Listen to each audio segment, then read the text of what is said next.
We're going to start with Mark Schwartz with ESPN. Hey, Monty, great basketball game. Playing without Chris Paul could not have been a whole lot of fun on any level. It seemed like Devin Booker sort of channeled two of his all-time favorite players, one of them being Kobe Bryant, the other one being Chris Paul. In what ways did you see him maybe channel Kobe at points and channel Chris Paul at others when you needed him to in this game? Well, I don't know too much about channeling, but I just thought he managed the game well, knowing that Chris wasn't on the floor. And I just saw his will, Devin Booker's will tonight. I'm sure he's learned a ton from his time with Kobe and being with Chris for a season. It certainly helped him having the kind of stamina that he had tonight.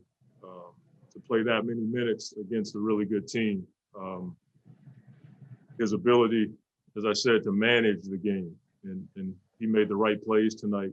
I thought when we started playing fast, he started to attack and get to the paint. Everything opened up for us, and then he hit some shots. But that's who Book is. He's been waiting for these moments for a long, long time. So maybe that's the Kobe part of it and the Chris part. But I just think it's who he is. He and I have had a lot of conversations about this kind of basketball, and he's worked his tail off.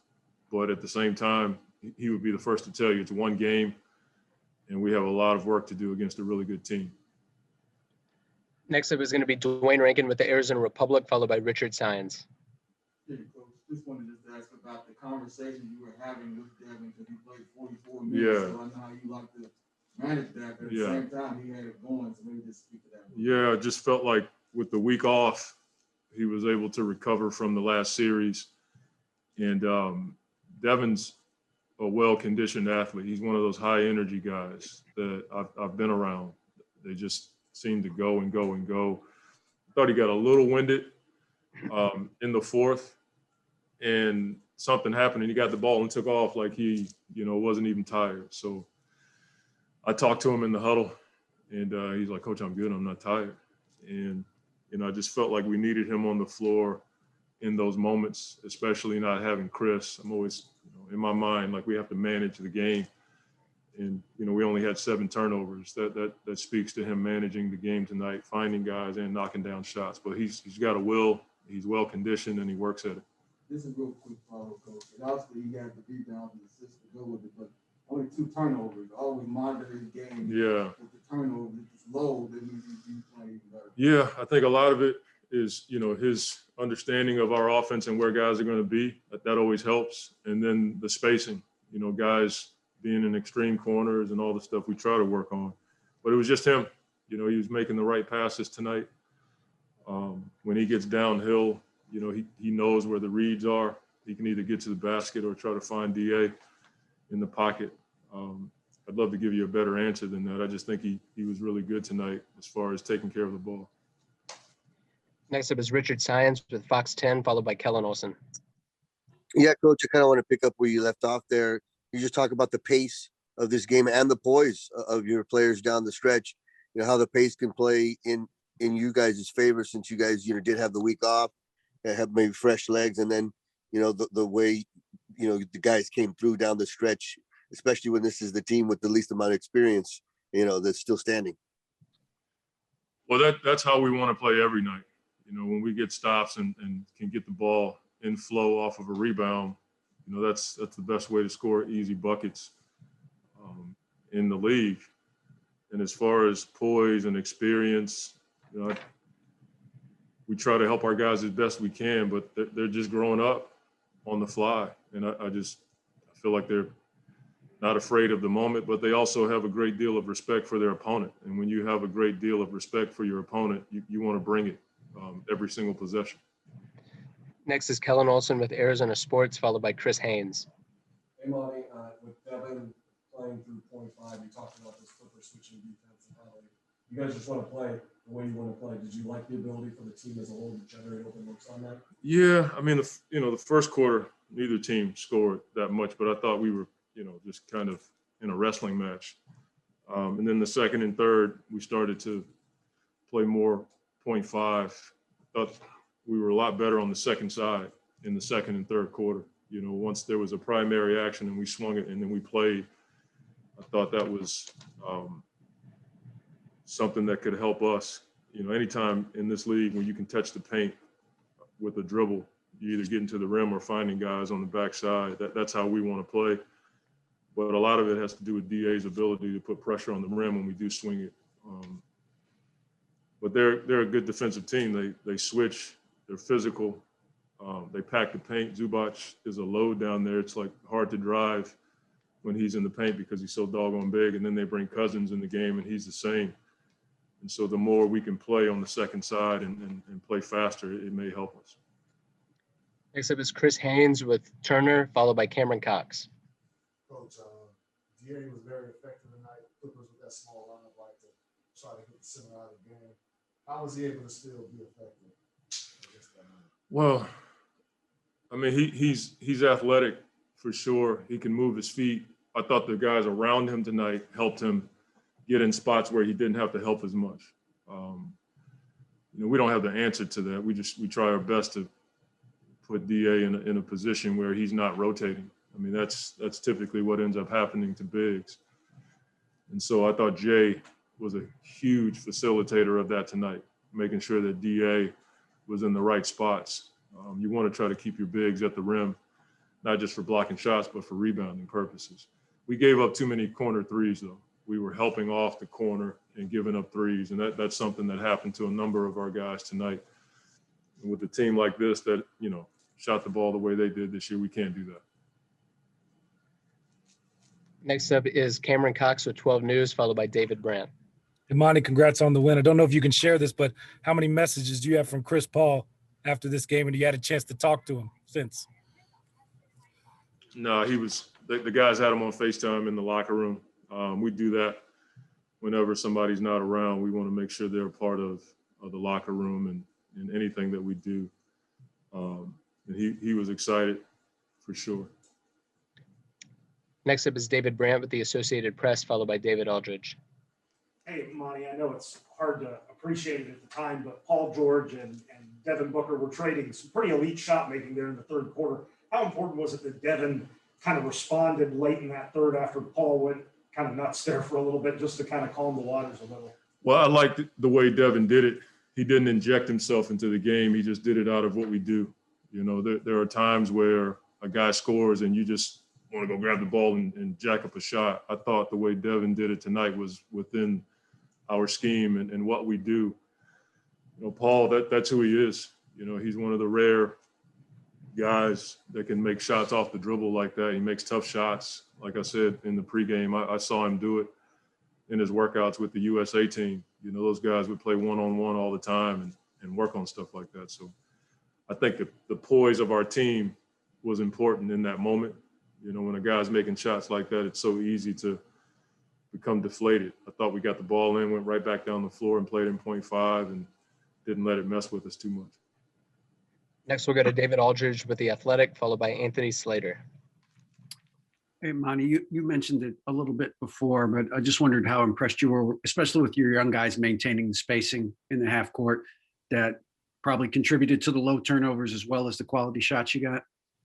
Yeah, I mean, we drill stuff on a daily basis, but I think just having Jay and Chris and Etwan and Langston has really helped our young guys grow up, teaching those guys the nuances and why you have to be in the corner and what you have to do when there's a blitz or a hit on the ball.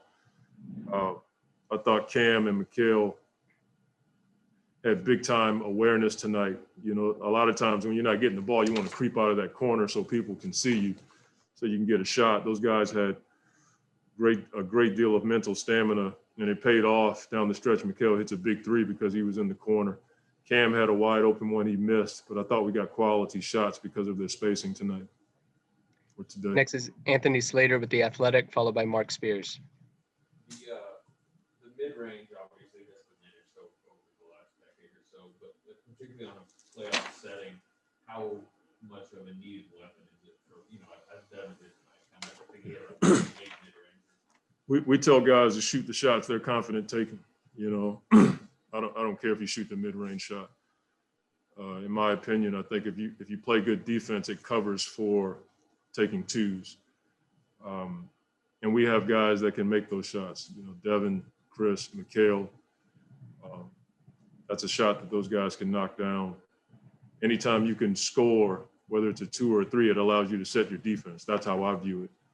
I'd rather guys take shots they're confident, and everybody in the league is trying to take away the 3 ball. So I think you better be prepared to knock down twos. Now, you want the ratio to be in your favor, but you know, Book is really good at it. Chris is really good at it, and we want to take advantage of it.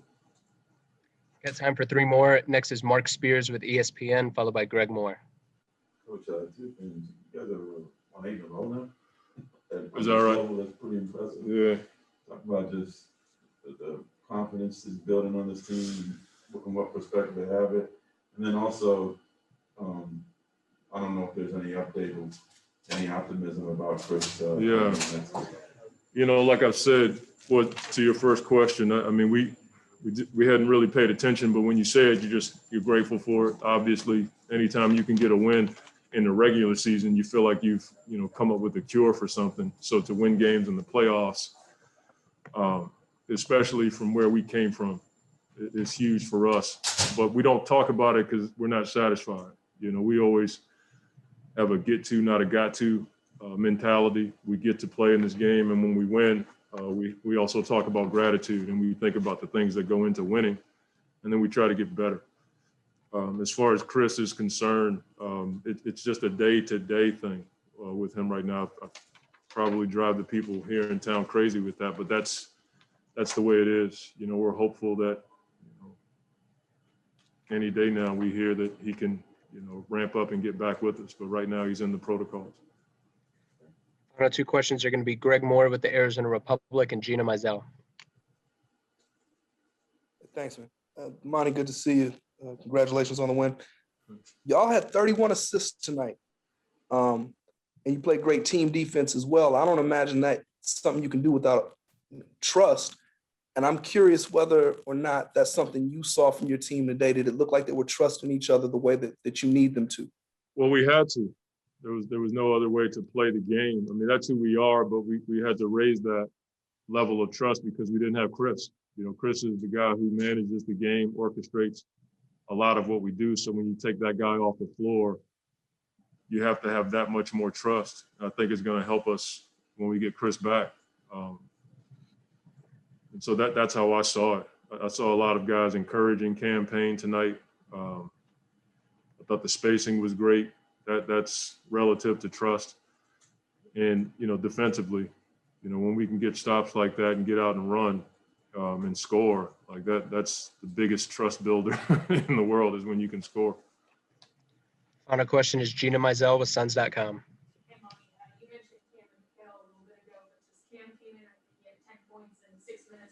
Mm-hmm. What was working then, and then Mikhail kind of quiet with his shot. But Yeah. You mentioned the 3, but also had a couple really big finishes, things like that, is what maybe unlocked for him in the latter part of the game. Yeah, I mean, those guys were, you know, Cam had some shots from the corner, and then he had a couple of, you know, curls to the basket. And that's one thing he does that he doesn't get enough credit for, his ability to finish, whether it's with a dunk or with a layup. And Cam can play fast and under control. And I thought Mikhail had great patience tonight. He didn't get a ton of looks tonight, but when they came to him late, he was ready. The 3 he got in the corner, and then I think they blitzed Book, and he was able to catch it and go. And there was some indecision whether or not they were going to come to the rim or steal out to the 3, and he just kept going and dunked the ball. And that's something we work on, but that's just him making a read and a great play for his team. First up is going to be Melissa Rowland with Fox Sports. Hey, Jay, after Booker's first triple-double of his career, what was the scene like in the locker room? Were guys like dumping water on him, or what was it like in there? We didn't pour any water or anything like that. It's game 1, it's one game, it's a long series. But he did a great job of just controlling the game. I felt like he did a good job of playing playing on the ball a lot tonight and making his reads. They threw a lot of different coverages at him, and he was poised, and a lot of guys was able to play and make plays off of his double team and off his playmaking. So was great. Next up is Dwayne Rankin with the Arizona Republic, followed by Jovan Buha. Likewise. I'm looking for you over here.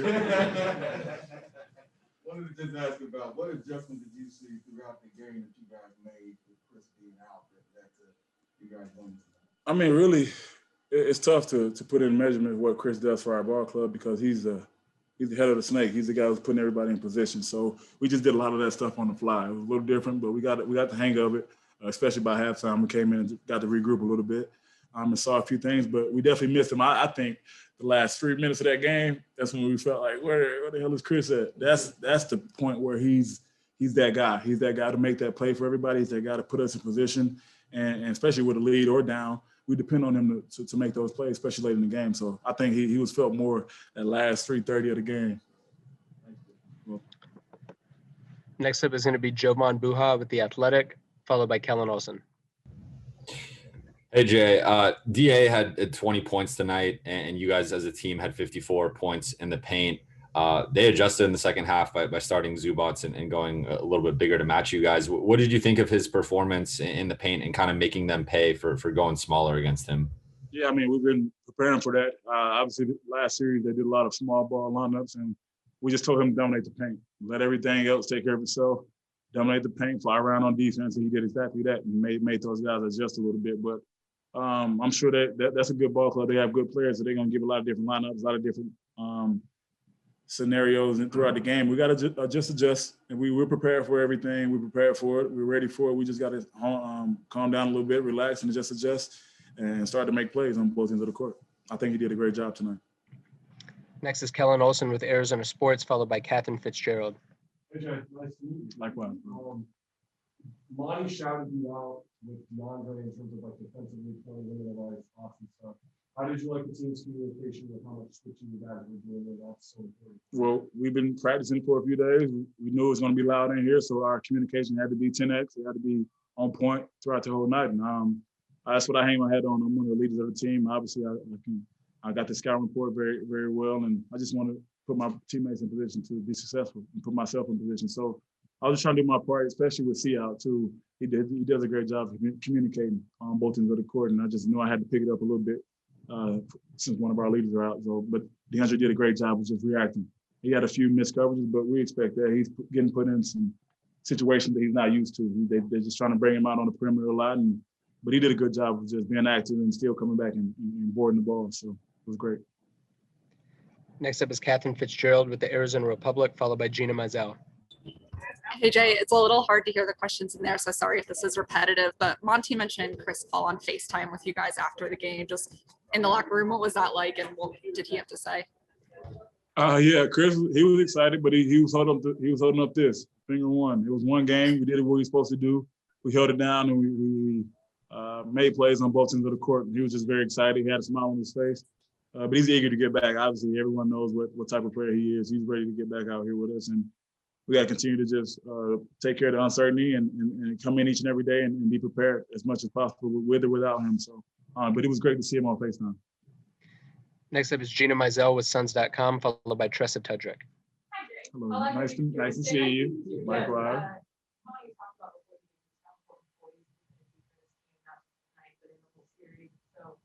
Paul George is going off and Devin Booker kind of going at it in the third quarter. How were you guys able to weather that?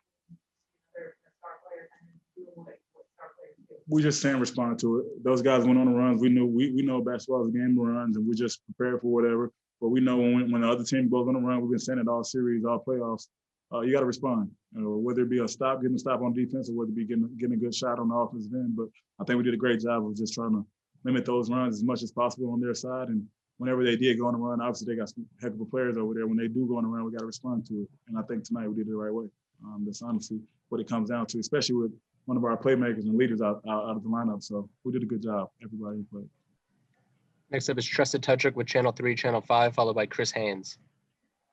Hi, Jay. Thanks for your time. I just want to, sorry if this is a little repetitive, but Monty Williams said that Booker imposed his will tonight. You guys have seen how he's been able to play, but to see it on a national stage and the rest of the country kind of get behind Booker, what does this game do? I know it's only one game, but to see him have a big breakout performance like this in his first ever triple-double.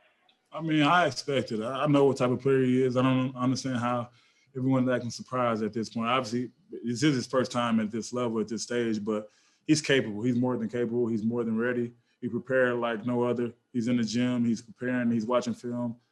So it's no coincidence that he's having games and big games for us, and like a game tonight.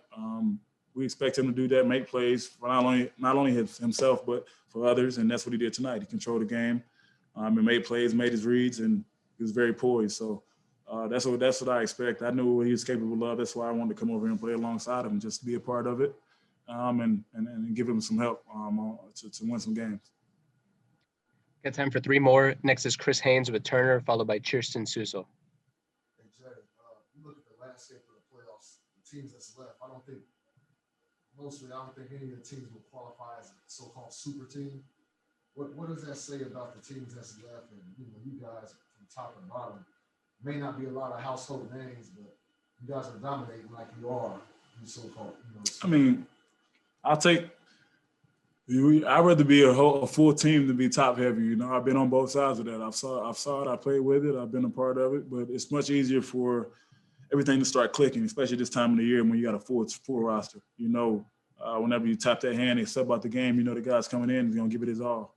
It's no big letdowns from when you sub out the game for our team, 1 through 5, 5 through 15. So it's just like it's great to be a part of something special and everybody pushing for the same goal instead of being like a super team and just being top heavy or whatever it is and trying to see where the chips fall. But it's great to be a part of a full, like, we got a real team. We've been saying it all year. A lot of guys, we will get the names as we continue to win games here in the playoffs, but a lot of guys want the same thing, and that's to win games, and that's all it is.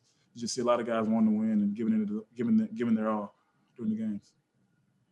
Final 2 questions are going to be Kirsten Suso with 12 News and Anthony Slater. Hey, Jay, you mentioned not having Chris out there on the floor, but what was it like not having him there at all, not even having his voice out there for you guys? And then can you elaborate on what Booker was able to do tonight in terms of a game management standpoint and how valuable that was?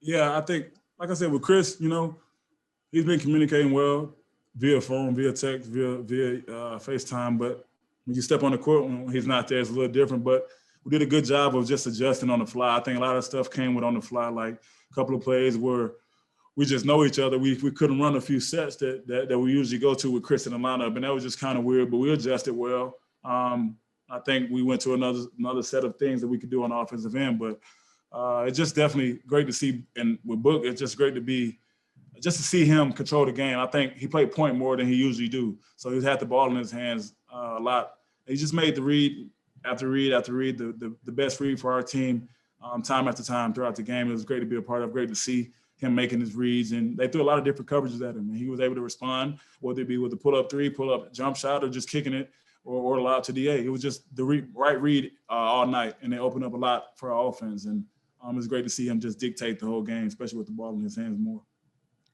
Final question is Anthony Slater with The Athletic. You mentioned Booker kind of controlling the game. He hit probably maybe 6 or 7, like 12-footers, 14-footers. In 2021, when everything seems to be at the rim or 3, like how vital is that shot where you sit kind of in that pocket? It's a good balance, especially for our team. We have a lot of three-point shooters. We have rim threats. So it's good to have him and Chris really hone in and shoot that little in-between shot, that little floater, that little jump shot right there, 12 feet up. But it's just great balance for our team. It's great balance for our offense. It clicks the right way.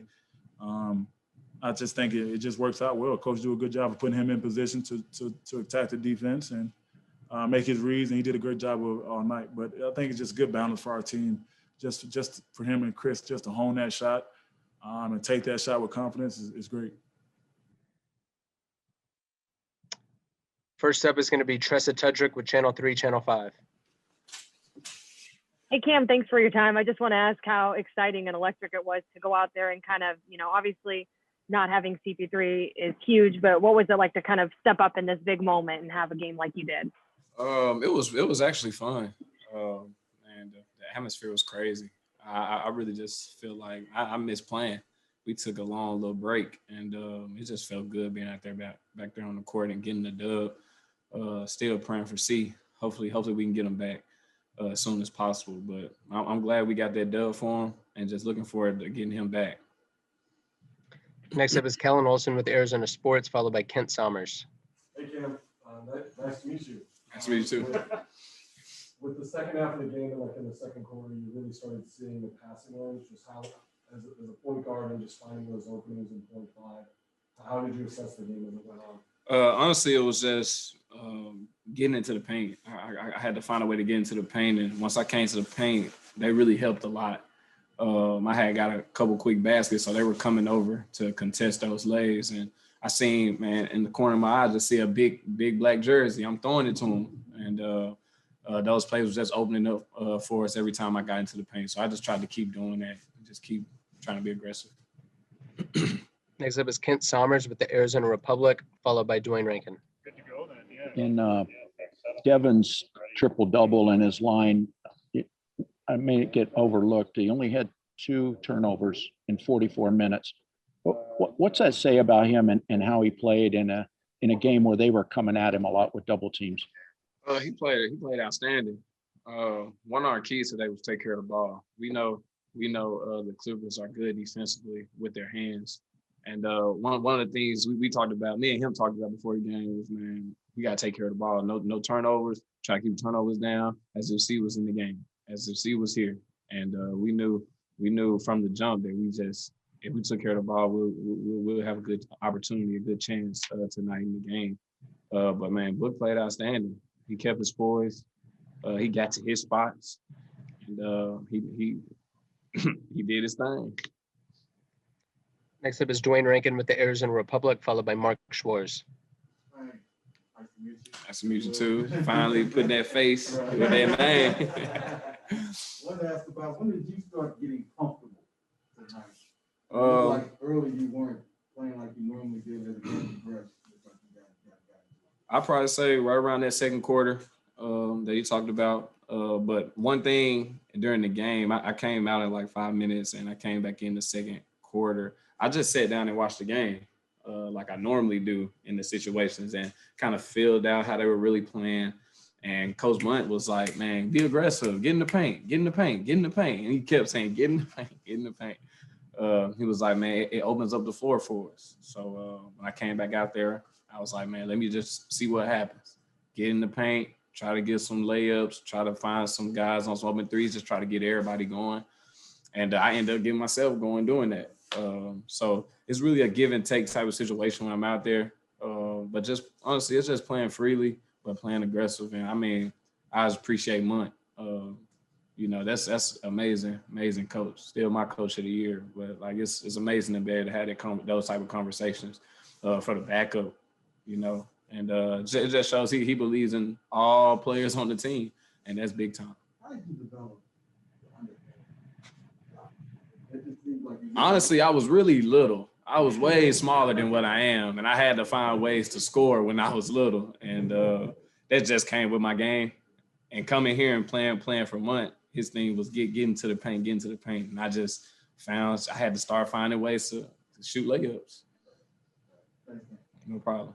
Next up is Mark Schwartz with ESPN, followed by David Brandt. Cam, it's good to meet you. Nice to meet you too. I know Book has a couple of favorite all-time players, one of them being Kobe. And Kobe told him to be legendary.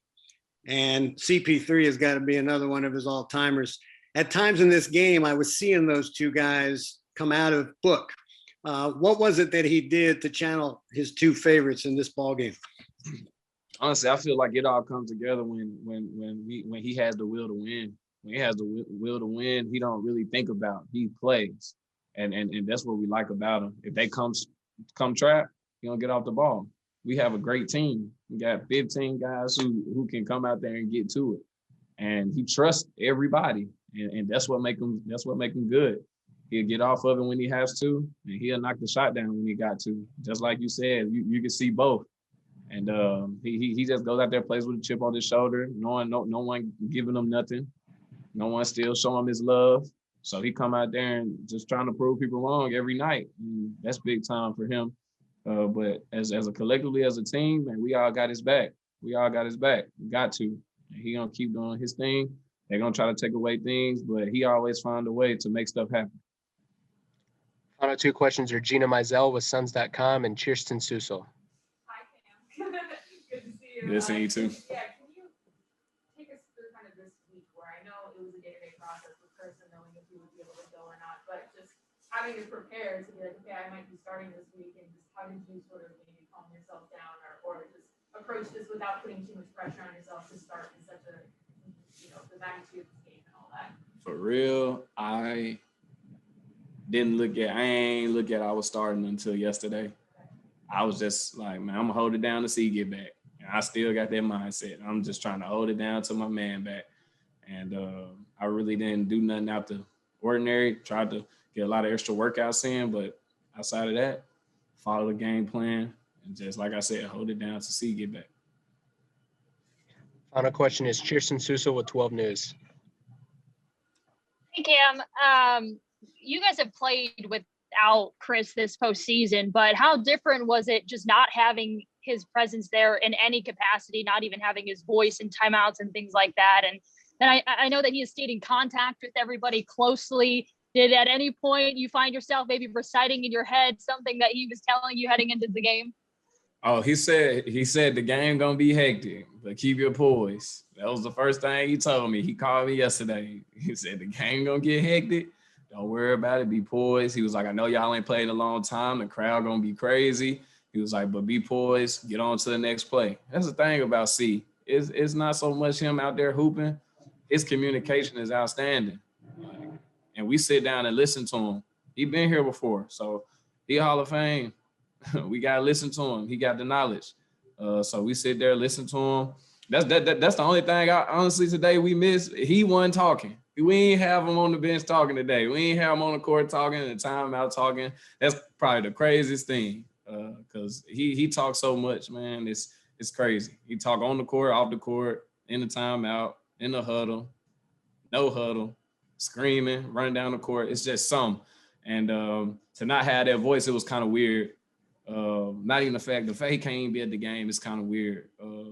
But like I said, we just gonna hold it down until you get back. All right, DA, thanks for joining us. We're gonna start with Richard Tynes with Fox 10. Hey, DA, good to see you, man. Congrats on the win. Can you just, talk about, Devin Booker and just the way he gets going? And it seems like the higher the stakes get, the better he plays, and just his performance today. I mean, you are right about that. Devin definitely took control. He led the team. He made sure we played as a unit. Didn't forget, our togetherness on the floor. And, he stole some of my boards, but it's all good. But yeah, he played hard and he knocked down some great shots consistently. And, we just fed off of that.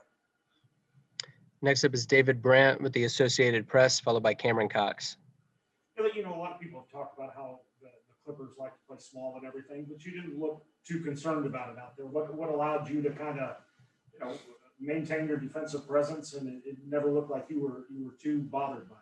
Y'all gotta understand, I played Pac-12 basketball. I don't think I ever seen a footer in the Pac-12 conference. So, I mean, I always played the 4 in college and switching out on guards, and guards wanted to beat my feet. But, I mean, I train at this. I train my lateral quickness, and I trust my defense, feet, and hands. And, like I said, the league is changing. That's one of the reasons I don't like calling myself a big man, because I love to get out and guard on the perimeter as well, running after guards and stuff like that. It's just a part of the game that I really emphasize for myself. Next up is Cameron Cox with 12 News, followed by Dwayne Rankin. Hey, DA, congrats on the win. You and Book have been here a long time. You've called him the son of the Valley. Just where would you rank this performance tonight in moments that you've seen from Book throughout your time together? You can't rank it. This is game 1 and he already acting up. You can't rank it. So all you can do is just, I don't know. You just gotta wait. Everybody just gotta have their popcorn ready and just be ready. Next up is Dwayne Rankin with the Arizona Republic, followed by Tressa Tudrick. I wanted to ask about Mikhail and how he finished the game with his contribution. How much that led to you guys winning tonight? Yeah, Mikhail does a lot. Like I said, he guards the best players night in, night out. Just seeing how he kept his poise and kept his head together throughout the game, sacrificing some shots to even, create for others is big time. And, we playing rhythm, and it eventually got to him, and he took advantage of it. I think he left with a big bang. Reading the defense and what it do. He took the dunk, knocking down some huge shots in the corner for us, and just making plays with the ball. Keller's an important piece for us. Where he guards all the positions. He's everywhere, and he did a great job tonight. How many rebounds did Booker take from you? Oh. I think he had like 13, 14. And I seen him. It's like, I didn't know he was going to grab that many. Just real quick, and Devin got started in the room next door. Next up is going to be Catherine Fitzgerald with the Arizona Republic, followed by Kellen Olson. Hey, Deandre, when we talked to Monty, he was talking about just how they've been trying to focus more and more and having it so you don't have to be in rotation. But Jay's been such a huge facilitator of that too. What did you think of how you worked with Jay tonight in particular?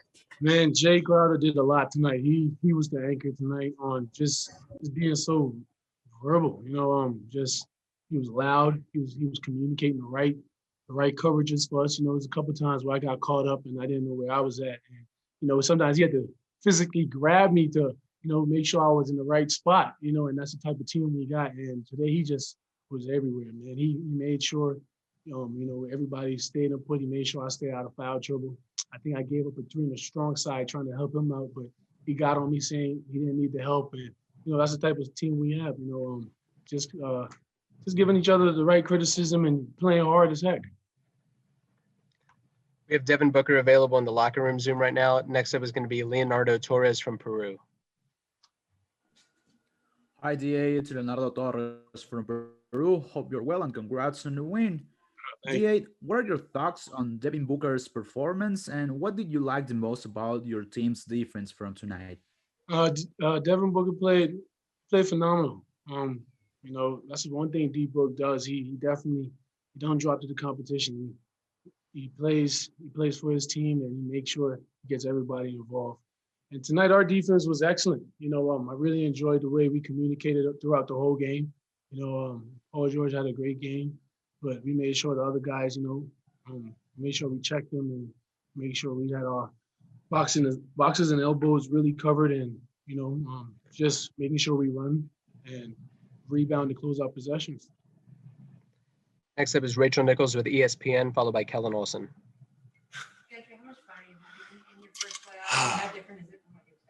I'm not gonna lie, I'm having a lot of fun, to be honest. What I expected, I just expected, just the environment to be really intense, like it really is. I can't hear myself sometimes. Dudes playing physical. You're seeing some of the, the biggest trash talkers, and you come across some tendencies that you'll never see in the game. Trick plays, little vet moves and stuff like that you have to ignore. You can't really get caught up in stuff like that, but you just know the task at hand. But beyond that, it's fun. Just approaching the game the right way, and I'm ready. Yeah. Well, it's they definitely gave me the cheat sheet. The work I've put in, and again, the type of criticism and the type of experience that they've shown me and what we went through as a team is much easier now. Next up is going to be Kellen Olson with Arizona Sports and then Gina Mizell. Hey, Deandre, good to see you. Father's Day. Huh? First is the dash of your son. The camera spots you have the moment with you. How hyped were you to have this kind of moment and then you wrote about it in the Tribune? Yeah, I was so amped up. I think CP, Chris Paul was the first one to text me that morning. That's the first Happy Father's Day I've gotten. And I was wondering, I had to look at my phone. I glimpsed at it. It was like 7 a.m. I was like, is this for me? But I had to read the whole message and say, oh yeah, bro, it's, you are a father and stuff like that. And, just embracing that feeling was a lot. And it was a game day, my first finals playoffs. You got to go all out. You know what I'm saying? It's a great day, and I'm just honored, just to be with this organization going through what I'm going through right now. Next up is Gina Mizell with Suns.com, followed by Law Murray. It's weird, right? now I can see you. Kind of a broader question, but you mentioned it was during the Lakers series that film is now your favorite TV show. How do you watch film differently now than maybe when you were a rookie? What have you learned about that part of the preparation and development process? Mainly, as a rookie, I was just really scared of the matchup for real. Just like, okay, I'm going against him. What I'm gonna do? Not really just coming in how I'm gonna stop him, but I'm about to play such and such. But now it's just me locking into his tendencies. Whoever I'm playing against, knowing what they like to do. Knowing what's uncomfortable, making them uncomfortable, and just playing hard and physical throughout the whole game, making them work as well on the offensive end when I'm there, and just really being a presence on both ends of the floor, no matter what. We got time for 3 more. Next up is Law Murray with The Athletic, followed by Mark Medina. What's up, DeAndre? Happy Father's Day to you. I feel like this was a matchup where, you got to see 2 different versions of the Clippers. You got to see them big. You got to see them small. Like, were you able to kind of see what the previous bigs did against the Clippers and say, you know what, if we get a chance to go up against them, like, I can definitely take better advantage of what you're seeing? Most definitely. I watched the whole series with Utah and the Clippers. Seeing how they had Gobert in rotations. I know our team is big on defense, and that's all we play. And we tweaked our defense to where I can be able to move my feet and just protect the rim and not just stay out of foul trouble and staying on the floor in the long stretches of the game. Just being a presence around the rim and making sure I show my verticality and show the rest that I'm showing my hands. Final 2 questions are going to be Mark Medina with USA Today and Dan Waike. Good to see you. Happy Father's Day. I appreciate you.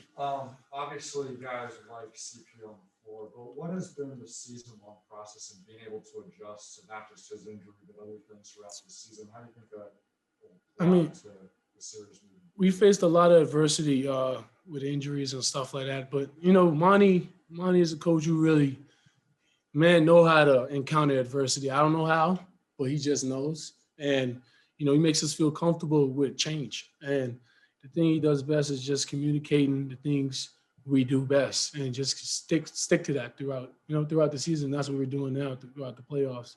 We really haven't changed the way we play, and we approach the game the right way. And, we practice, we play hard, and we're always on each other. Somebody really can't get away with anything on this team. We work hard, and, it leads to wins like this. Final question is Dan Waike with the LA Times. Yeah, what's up, boss? What's been sort of the evolution for you, learning how to take what Devin does on offense and kind of supplement it? It seems like you've gotten a lot more comfortable with that and making teams sort of have to choose. Mm-hmm. I guess, do you think that's why you guys are so hard to beat? Me, first of all, first time I'm here, I met Book doing all of that. You know what I'm saying? So it was like I was going to have to adjust regardless. But, just really adapting to, what's his favorite thing to do, knowing the gray areas that, that I can take care of and, either get second chance buckets or, just being a presence down low where everybody can be worried about me and, you got shooters wide open, stuff like that. And that's what I've just grown on, setting great screens, punishing mismatches and just really crashing that glass, man. Up first is going to be Cody Cunningham with Suns.com. Hey, Book, a 40-point triple-double for you tonight. Your first ever triple-double in your first ever Western Conference appearance, Western Conference Finals appearance. Just, how special did that feel tonight? It's very special, but, the win feels better. That's what I'm out there for the whole entire time. So, part of the triple-double is an assist, and that's, my teammates making them pay for, running and doubling and, seeing different types of defenses. The rebounds come from DA boxing out, when he has a Zubac or Boogie and me coming in and getting the rebound. So, it takes a whole collective team group to get what we got done tonight. Next up is Mark Schwartz with ESPN, followed by Paul Richardson. Look, that was fun to watch. I was thinking a lot of times when I see you go off like you did today, I think about Kobe, and I know maybe you think about Kobe too. What were you thinking, if anything, and how did Kobe and Chris Paul, for that matter, help you do what you did out there today in your first ever conference finals game? Just what you said. I've been a student of the game, for a really long time, and you know, Kobe obviously being one of my mentors and Chris being one of my mentors and not being able to be here with us today. You know, we wanted to do it for him. You know, we talked about that pregame. We knew we were going to all have to give it, you know, a little bit more. You know, ball security, you know, my job keeping everybody involved, you know, stuff that's usually on Chris's plate, you know, we all had to make up for it together as a team. And, you know, just the mentality, you know, people say the Mamba mentality, just the approach of, you know, doing whatever it takes, you know, at all costs to get a win. You know, it might not be 40 points next game, you know, it might be more assists or making more plays for my teammates, the hockey assists. So, you know, every time down, just, you know, valuing every possession. And that's something that, you know, Chris doesn't talk about much, but, you know, he's second to none in that category. You know, so just picking up bits and pieces and, you know, using them to my advantage. Next up is Paul Richardson, followed by Tressa Rusnak. Book, you ran a lot. First off, congratulations. Second of all, you ran a lot of point guard with the ball in your hand. You seem to really have a good flow, a good feel for the game. When did it, I don't want to say when did it become comfortable, but when did you kind of know that you were in that flow and you could read exactly what the defense was giving you, knowing when to pay?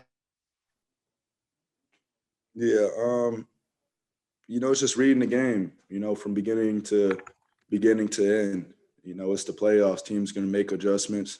Teams going to throw different defenses at you. And, you know, the preparation with our team and, you know, our coaching staff, you know, I feel like we're ready for any type of defense that we see. You know, obviously they're playing small ball lineup and they're going to be switching a lot of action. So, you know, we have to find ways to counter that. But really good defensive team over there, aggressive defensive team over there. So, you know, we just have to take care of the ball and make the right plays. Next up is Tressa Rusnak with AZ Family, followed by Kevin Zimmerman. Hey, Booker, congratulations on tonight. I'm sorry if this is a little repetitive, but just being in the environment tonight in the gym and just seeing how loud everyone was, and you've been waiting for this moment a long time. Was there a point when you were on the court where you kind of were like, yeah, this is happening, or just something where you felt like this was your moment? Right at the end, you know, right when we secured that last rebound, you know, so, you know, they're not a team to take lightly. We understand what they've done in their past few games of playing all the way through. They came back from a 25-point deficit last game. So, you know we have to finish out every win, you know, until the horn sounds. So, you know, you might see some emotion or some aggression at some points of the game, but, you know, I feel like I had to let it out right at the end when we secured game one. Next up is Kevin Zimmerman from Arizona Sports, followed by Richard Sains. Hey, Book, sorry if you already mentioned this, but it looked like you were on your phone while leaving the floor. Were you talking to Chris there, and what, if possible, were you saying to him and having that conversation? Yeah, we put him on FaceTime. You know, he's our leader. You know, we lean on him for a lot, and we know how disappointed he is and frustrated he is. He couldn't be out here for game one in the Western Conference Finals, especially knowing his past history around this time. But we know we had him all the way through. You know, we brought him in the locker room. We had him in our after game huddle. You know, so he's proud of us. He's ready to get back. You know, he's working, and we can't wait to have him. Next up is going to be, Joe Van Buha from The Athletic, followed by Cameron Cox. Hey, Devin. DeAndre had 20 points tonight, and you guys had 54 points in the paint as a team. They kind of adjusted in the second half, going bigger. How did you feel about that kind of big versus small cross-matching and how you guys fared in that? I mean, that's what we expected. You know, we've been watching their games. We've been scouting them, and, you know, they use the small ball lineup a lot. But, you know, it's a different matchup. We have a different team, and, you know, DeAndre's seen that before, and we try to take advantage of that. You know, we try to use our size as an advantage. I think the first play of the game, DeAndre got an offensive rebound and laid it in. So hopefully, you know, we make teams adjust to us and use our size as our strength when they try to use those lineups. And, you know, when they go big, you know, we get right back to what we do. Okay, sorry, we're going to go back to, we'll come back to him in a second. First up is going to be Cameron Cox with 12 News. Then we're going to go back to Richard Sains. Hey, Book, congrats on the win. You've been in a lot of big moments throughout your career. You've been in a lot of good shooting zones, but where would you rank this performance that you had tonight throughout your career, and given the moment and magnitude and everything on the line? I mean, I'll let you guys do the rankings. I'm just going out there to, win every game possible. And, I've been saying it since the start of the playoffs, every next game is our biggest game. So that's for everybody else to, rank performances and that such. I'm just out there trying to do my job, and, that's to win basketball games at all costs. Next up is Richard Sains, followed by Dwayne Rankin. Hey, Devin, congrats on the win and your performance tonight or today. Kind of a two-parter here. I want to ask about the pace and poise, because, the pace of this game was relentless. How does that play in you guys' favor, especially having the fresh legs after getting, more time off, and then just your poise down the stretch, not only making shots, but setting up the guys around you as well? Yeah, the pace of play, that's what we've played with, all season. We rely on our defense, and, if we get a stop, it lets our offense move slowly, move freely. Any type of set or play, in the playoffs, teams have scouted that, so they understand that. So, coach always says he puts us in environments, and, we just have to make plays, make basketball plays, be aggressive, and, put them in rotation. And that's our job. 1 through 5 is everybody, do their part and just go out there and hoop. But, it starts on the defense and guarding. Next up is Dwayne Rankin from the Arizona Republic, followed by David Brandt. Oh, what up, Wayne? What's up, man? I'm good. All is well. All is well. I wanted to ask how were you feeling when you grabbed that last rebound and just solidified the victory? Yeah, it felt good, man. We want to protect home court, so that was big for us to come out and secure that one. I don't know if I showed that much emotion, through the playoffs that much, but, not having Chris out there and it, being a high intense game, we wanted that one bad. So, it's obviously only one. We know what they're capable of and what they've done. Came back down 0-2 from, their past 2 series. So, we got to stay locked in. You were well on your way to a triple-double? No, man. I mean, I think I've came close a few times in my career and just never got over the hump, but, I'll take it now. Next up is David Brandt with the Associated Press, followed by Chris Haynes. Hey, Devin. What's I'm up? in here too. My man. Good to see you, You too. man.